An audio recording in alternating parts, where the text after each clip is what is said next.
Speed should be your currency. I tell business owners this all the time from the stage.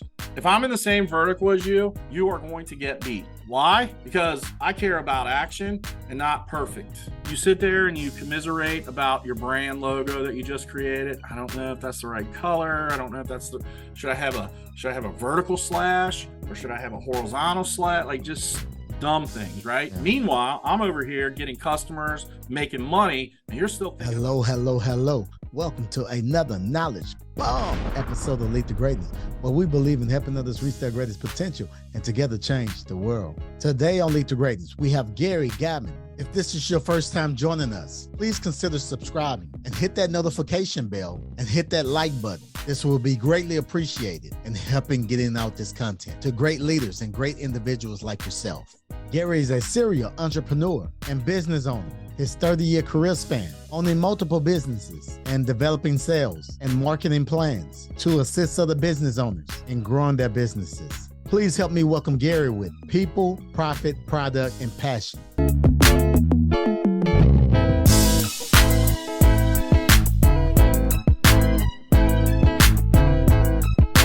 This is Cedric Francis, and you're listening to Lead to Greatness. Learning things you do one of two ways, through education or experience. School of hard knocks, right? Yes, education is the easiest way, but we usually don't like the easy. We want the hard, so we go school of hard knocks, right? So like the lessons that I've learned parallel to, the things that maybe weren't the greatest outcome to the things that were really good outcomes comes down to a few things. I'm a big Marcus Lemonis fan, The Profit. He always talks about the 3 P's in business, people, profit, product, or you can, change out service if you don't sell a product. When I look back at the businesses to where, we learned lessons versus the ones where we had a lot of success, I was more in tune with a couple of things. Another P, which is passion. Like I did not have a passion for the restaurant and bar type industry. And I went from being like the primary business owner to sitting back in the shadows. And because of that, the people that were pushed to the primary weren't necessarily aggressive. So things didn't get done, things didn't happen. And I wasn't really focused on the people there. I went into that business focused on making money. Like we saw it as an opportunity, real estate and the business together. Like this is a no-brainer. Yeah. And by no brainer, what we really meant was we're crazy for doing this, but the focus was wrong. Lack of passion and didn't focus on people. Now I look at the businesses to where I've had success. It's been a focus on people, both employees and customers, clients. Yeah. And it's a passion, that underlying passion of what I talked about earlier of making a difference, being the change, being what people see as a difference. And in the business that we're in, the one thing that I really hold important to me is, number one, we bring on a client, typically, they're looking for us to help them grow. Yeah. But really what we're helping them do is make a change in their business and or their life. And we really talk about that inside of our business. Like that's what we're doing. Like, we're not really sure. We're helping them grow revenue. We're helping them get, build their lead sources and their customer acquisition. But at the end of the day, we're helping them make a change. We're making an impact, right? And when you have that as your purpose over, that profit piece, you're going to see the benefit come back to you tenfold. I mean, I don't know how much of a God or Jesus fan you are, but in the Bible, it basically states that. Absolutely. Like you'll get back what it is you put into it, and he'll give it back to you tenfold. Yes. Right? That's not why we do it. I do it because being able to make a change in somebody's life makes me feel incredible. It just does, I speak on stage a lot, and I talk a lot about things that I've struggled through, childhood, teenage, young adult. Some of those things I didn't do. Some of those things I did do that caused harm and negativity in my life, and how I've overcome. And I can tell you, man, like being able to tell people that there's an opportunity at the other end. I've gotten done speaking and have had 20, 30, 40, 50 men come to me and want to talk to me about the struggle that they had because they were sexually abused as a child, or the struggle that they had because they didn't feel as much of a man, or they were addicted to porn, or they had issues in relationships, which I had all of those issues, right? And still have struggles today.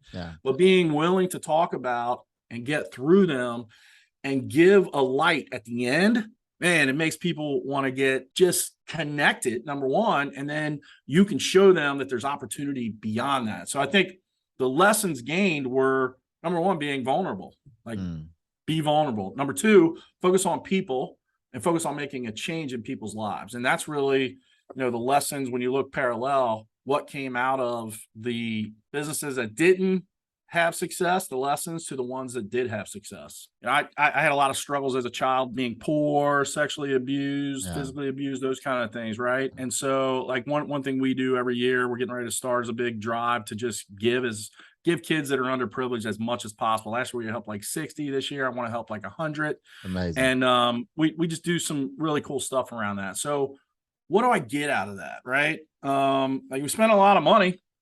So you get a little bit of a tax write-off, but that's not why you're doing it. It's about care and consideration. What do you do in care and consideration of your neighbors? And what did they mean? What did Jesus mean when he said, love your neighbor? Because I always give my wife crap because she'll be like, love your neighbor, Gary. And I'll say, they're not my neighbor, but we're all neighbors, right? On this great earth, we're all neighbors. We're all brothers and sisters, regardless of what you believe or what you don't believe. Like, we're on this place together, to accomplish and to overcome together. And if you're a business owner and you're like always struggling, like every single month, it's a struggle, it's a struggle, it's a struggle. First thing I would look at is, how are you taking care of the resources that you've been given? Number one. Number two, what is it that you're doing to impact that positively on a monthly basis? And then number three, what are you proving that you can do to take on more resources? Because honestly, in the scheme of the cosmos, that's probably why you're having issues. That is a load of knowledge bombs. Gary, this is good. This is good. This is amazing. I want to hit a different angle as far as people, bad hiring decisions and putting the wrong person in the wrong place, maybe a wrong leader in the wrong place. He had the skill, but didn't have the leadership and destroyed the team, and you had to suffer and rebuild from that. I want you to talk about some of that if you ever had those experiences. I've never experienced it that bad to where they destroyed it, but we've put people in places that either couldn't function in that role or weren't successful in that role. And it comes back to my responsibility, and it's my fault, right? With what I believe and how you set your business up, you have to have some foundations. In fact, on our website, we have a page that's called Foundations. And on that Foundations page, it's our mission statement. So what is our mission? Why are we here? What is it that we're doing?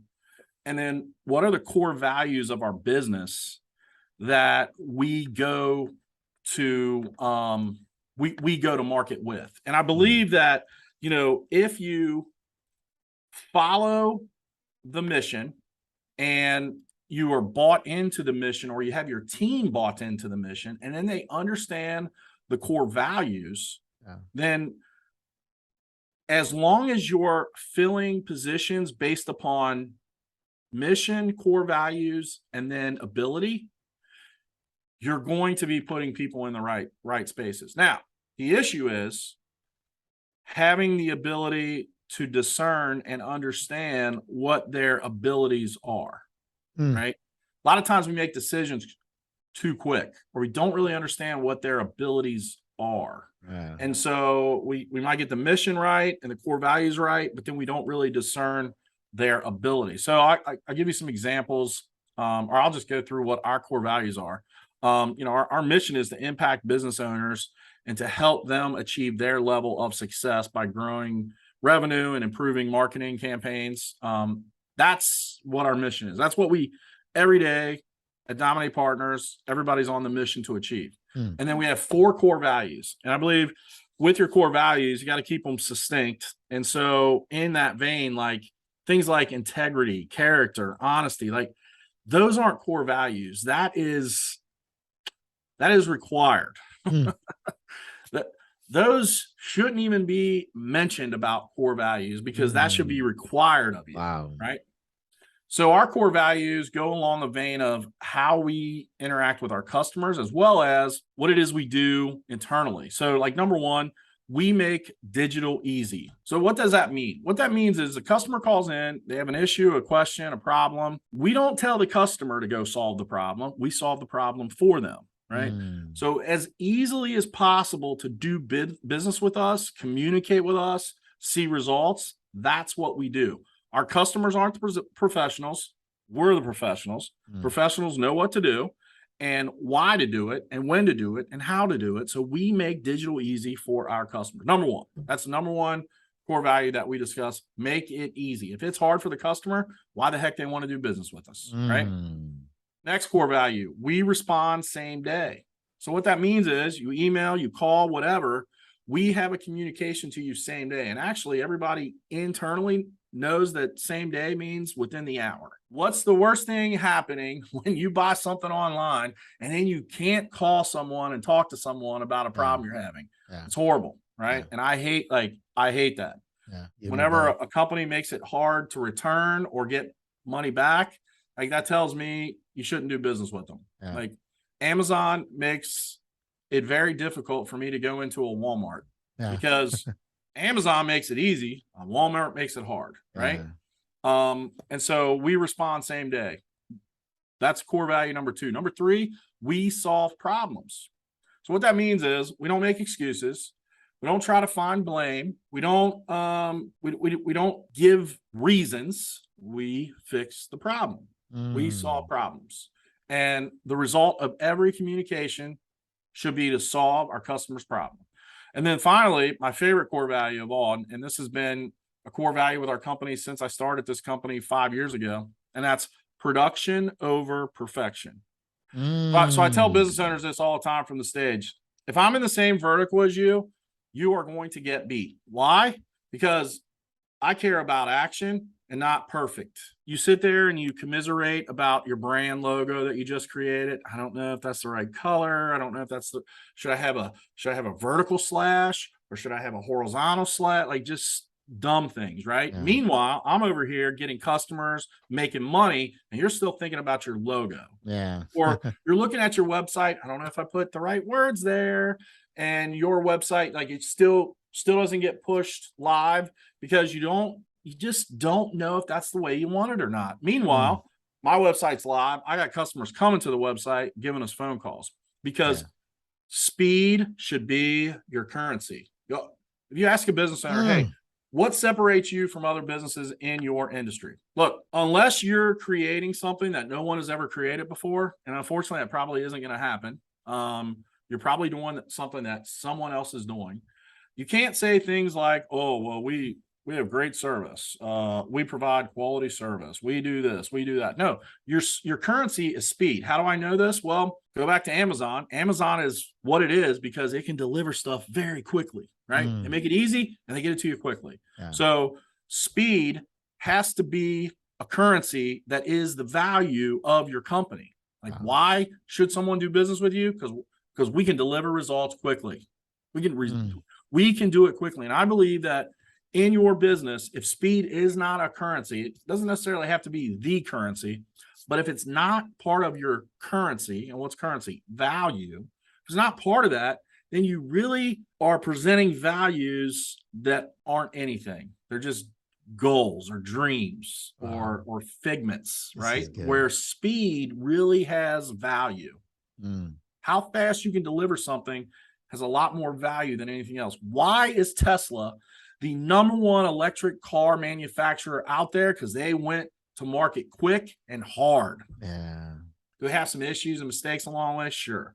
But speed is the currency that gets them to where they are. So I feel like you have to, in your business, going back to your original question about putting someone in the wrong place, you have to determine core values. You have to embed those core values thread them throughout the organization. Like everybody should know them, everybody should live them. And then when you bring people on, they should align with those core values. And if they don't, they shouldn't be part of the organization. And then determine what is the value you provide to the outside world, and then hammer that value as hard as you can. If somebody says, let's go get chicken, Even I'm in Kentucky and we have Kentucky Fried Chicken, right? Right. Somebody says, let's go get chicken. Like, I think Chick-fil-A Yeah. immediately, right? Chick-fil-A does a lot of good things. Like, you can get in their drive-through with 50 cars and somehow in 5 minutes be through that drive-through. Yet there are these chicken franchises that pop up, right? And so they have to be asking themselves, what is that thing that separates you? And you have to think about that, especially brand new business, right? Number one, how are you going to get money? What's the customer journey to give you money? Because without money, you're not a business. Yeah. And then number two, why is that customer going to give you money versus someone else? Like, there's business plans for people that, went to business school. Like, they'll do an in-depth business plan, right? Have numbers, and we're going to figure this out. We got a marketing and we got a sales plan. But at the end of the day, for your business, how's a customer going to give you money? Like, what is that journey from them not knowing who you are to knowing who you are to then giving you money? Yeah. And why are they going to give you money over your competitors? Like, if you figure those two things out and you figure them out quickly, you're going to make a lot of money. If it takes you a long time to figure it out quickly, probably not a business that you should be in or want to be in. Oh, man. There isn't a business, and I'm trying to think as we talk right now, there's not a business I can think of where those two questions aren't at the forefront and important, that if you can't answer them, you have an issue. Gary, this is good. This is good. And you mentioned about Chick-fil-A, and I remember like talking about that, separating the difference. I don't know. I read a lot of books, leadership books and whatever, business books. So I kind of don't know which book I got it from, but the book was talking about Chick-fil-A when they first started the business. The biggest concern wasn't trying to make the best tasting chicken, but customer service was a problem in that industry, and that's what they focus on. And now they have mastered customer service to a T now. Everybody trying to line up that model and trying to get the drive-through to look like Chick-fil-A and thinking that's the solution when the customer service is the most important solution. So I'm glad you brought that up. And this is still dealing with people, this is dealing with profit and the process of the situation, So I mean, this is really, really good. It's funny. I was yesterday went to I was at a tire dealer helping my son jockey cars, that fun part. I was talking to the guy who was the GM at this tire place, and there's a Chick-fil-A literally 3 doors down from this place, and we started talking about Chick-fil-A. And I don't even know how it got there, but he actually used to work for Chick-fil-A. He left Chick-fil-A to become a restaurant consultant because somebody asked him when he was a manager at Chick-fil-A, hey, can you come teach us how to do what Chick-fil-A does? So he left, and he said for 7 years, he was a consultant, and he said no one could ever get the bottom line that Chick-fil-A started with customer service, not chicken. They couldn't get that. Yeah. And it's funny that you were saying that, and he said that yesterday to me. Amazing. Customer service is the foundation, and then chicken. Yeah. And if you go into a Chick-fil-A, they care about your experience more than anything else. Yeah. And if you don't have a good experience, like, they're going to bend over backwards to fix that problem, to where every other restaurant in the world, they start with the food and then comes the experience, especially fast food. Yeah. And, we were driving by a Chick-fil-A Saturday that had like 3 drive-through lanes. And I told my wife, I was like, you know what? If I ever owned a Chick-fil-A, I would not have dine-in eating. I would just have like 6 drive-through lanes. That's it. Because they do it so well. Yes. They just pull cars through. I mean, I don't know what the count is, but my Lord, it's got to be 60 to 70 cars an hour at least, That's amazing. Yeah. And it all is because, like you said, it's because of customer service, which goes back to people. You put people first, what it is you're doing, you're going to have success. And that's what they did. Yeah.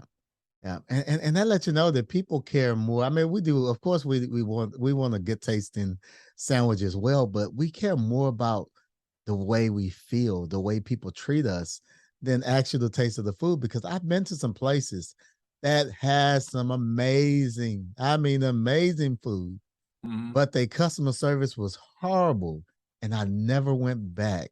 And the food was great, but Chick-fil-A, they keep me coming because of the way I feel when I go in and go out. I know I'm not going to get cussed out.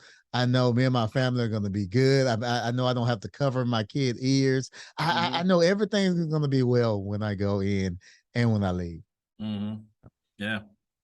And that's a good lesson. That's a good lesson for every business owner to look at. Like, it's not, oh, I got a model Chick-fil-A. No, it's understanding that it's people first and putting that people first in place. Yes. And as humans, man, it's so hard for us because we have this thing called ego, which focuses on us first. And I'm the biggest one that fights that every single day, and I lose that fight a lot. But when you focus outwardly, like, that's when the gain comes. If you're focusing inwardly, there's going to be limited gain. I mean, you're fighting against yourself. And when you're focusing outwardly and making that change, like, that's when your gain's going to come.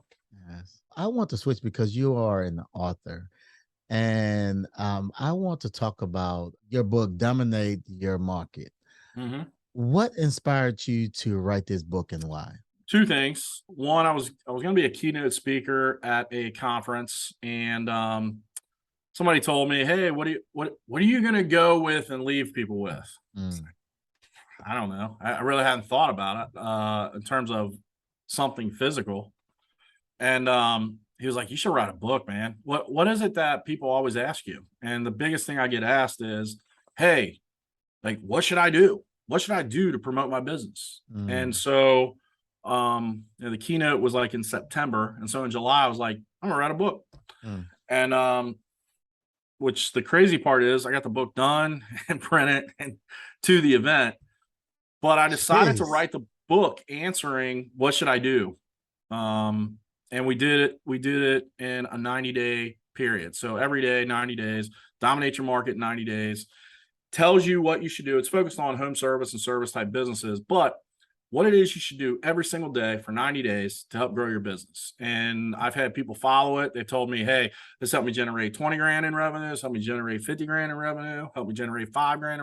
It'll help you generate revenue." The thing is, it's activity. It's not anything that's magic. It's activity. So what we did was, I was like, okay, here's the skills you should learn. The number one skill that every business owner should work on is writing, because you're going to be writing almost every single day. You're going to be sending emails.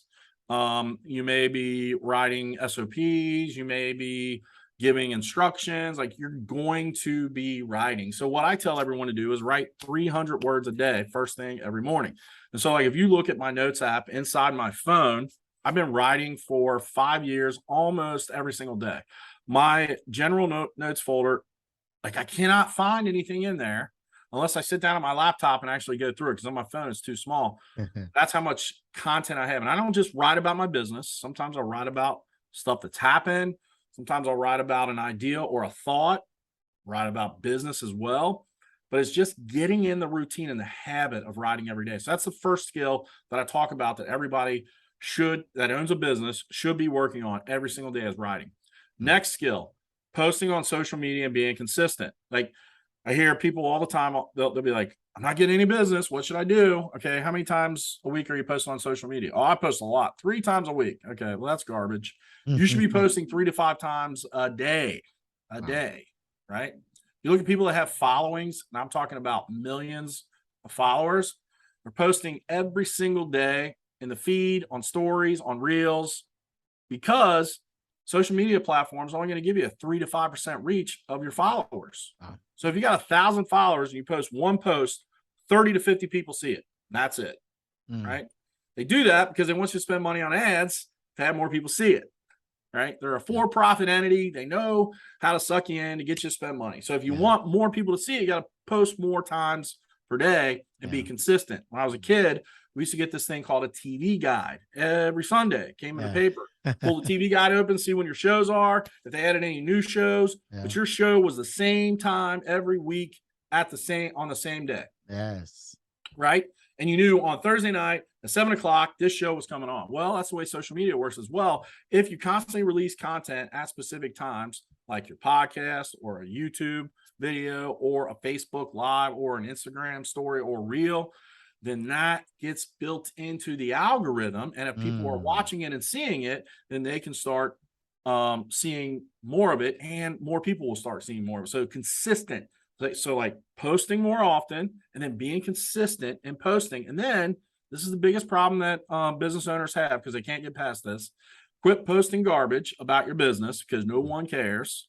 What do people do on social media? They like to laugh. They like to learn. So do that. Teach them something or make them laugh. Make them know who you are, right? If you make them know who you are, then they can start to like you. And then once they begin to like you, then they can trust you. Once they trust you, they will give you money, right? So writing, social media. And then the third thing is the phone. And this is the biggest thing that most people are afraid of. They're afraid to make phone calls or text people, but you have to do that if you want money. Just picture yourself.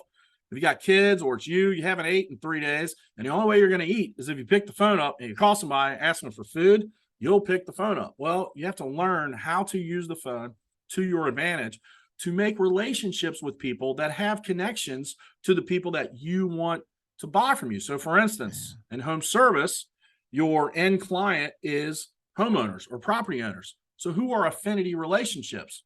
Realtors, property managers. Build relationships with them. Not, hey, give me something, but hey, what can I do for you to help you grow your business? Jeez. Right? Yes. What can I do for you to help you grow your business? I don't know. Send me people that are looking to sell their house. Okay. What part of the market are you primarily selling? Like, what's your, what is that you do really well? So when I see that, I can send them to you, and they start talking about their business, blah, blah, blah, blah, blah. Great. That's awesome. I'll tell you what, I'll follow up with you and let you know. Did you hear me talk about my business one time? No, I talked about them. Zig Ziglar talks about this all the time. If you help enough people get what they want, you'll get what you want. I know it's paraphrased, but that's pretty much what it says, right? So in doing that, building these affinity referral relationships, then guess what? Oh yeah, Gary does. We had a home service business, did Christmas light installation, exterior cleaning. Oh yeah, Gary does that, right? Gary does that. Now, let me tell you something. We grew it to 1.2 million in annual revenue right before we sold it in 2018. After we grew it to that, I still have people email me on my personal email, because I was one of those guys that we hadn't really, when we first started, like we were just kind of bootstrapping everything. And I started with a personal email and a personal cell phone. I had to get rid of the personal cell phone in 2019 because people would still call me for their Christmas light installs. But I still get emails on my personal email. Hey, I know you used to clean decks. Can you guys come clean my deck? I know you guys used to hang yesterday. Lady Facebook messages me. Hey, I got this one part on my house that we can't get Christmas lights on. Can you come? I haven't owned that business in 4 years. Right. Man. But I put enough content out, talked enough, built enough relationships that people remember me. I remember July 2019. It was a year after we had sold the business. I literally got 22 leads via email in July for a company that I did not have anything to do with anymore. Jeez. Why? Because I did the work, and that's what Dominate Your Market in 90 Days does. It gives you a step-by-step, day-by-day guide of activities that you need to do. That'll take you maybe an hour and a half a day. And if you do those things, you'll grow your business. You'll generate interest. You'll get people to know you, get people to like you, get people to trust you, who will then buy from you. The whole idea was to help people grow their business. And if you follow those things and you put in the work, there'll be a positive outcome. Gary, that is a load of knowledge bombs. Wow, man, you're helping us on today. If someone wants to connect with you and what you're doing, where should they go? Facebook is probably the best way to find me. Facebook.com/Gary Guyman, and it's spelled Geiman. You can check me out there. I'm also on Instagram. I think the same handle, Gary Guyman. Mainly Instagram, you're going to see goofy reels either of boating, because that's what we do on the weekends when it's warm. It's not warm anymore, so we're not boating. So we want to thank you for joining us today on the Lead to Greatness podcast. And if this is your first time, don't forget to subscribe. Hit that like button, hit the notification bell so you won't miss any of these amazing episodes. And if you're on iTunes, go ahead and rate the podcast and leave a review. That helps get the word out to great leaders and entrepreneurs like yourself. So we want to thank you for joining us today. So remember, if you help others reach their greatest potential, together we can change the world. Peace.